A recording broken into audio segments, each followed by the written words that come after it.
Tak hanya diproses secara hukum, persoalan korupsi timah juga akan diproses secara politik oleh DPR. Wakil Ketua Komisi 6 DPR, Martin Manurung menyampaikan, pihaknya mendapat informasi perihal permasalahan terkait dugaan penyimpangan pada tata niaga timah.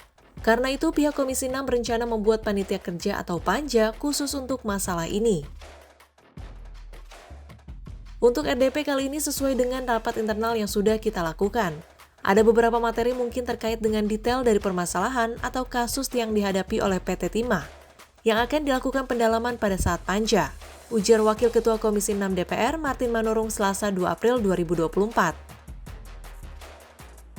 Saat menggelar rapat dengar pendapat dengan jajaran direksi PT Timah, anggota Komisi 6 mencecer Direktur Utama PT Timah Tbk atau TINS, Ahmad Dhani Firsal terkait kasus dugaan korupsi tata niaga komoditas timah. Herman Khairon dari fraksi Demokrat menilai, angka kerugian ekologis dalam kasus dugaan korupsi itu sangat fantastis, mencapai ratusan triliun rupiah. Dia mengatakan pernah bertanya kepada masyarakat terkait pengurusan bekas tambang di kawasan PT Timah. Informasi dari masyarakat menyebutkan, PT Timah tidak becus dalam mengurus kawasan pertambangan milik BUMN itu. PT Timah nggak urus pertambangan kawasan Timah, tidak diurus dengan baik, maka pantas kemudian banyak pemain ilegal masuk dan memanfaatkan celah di luar konteks manajemen, ujar anggota Komisi 6 DPR, Herman Khairon. Kasus mega korupsi ini tengah diusut oleh Kejaksaan Agung dan sudah menyeret 16 orang sebagai tersangka.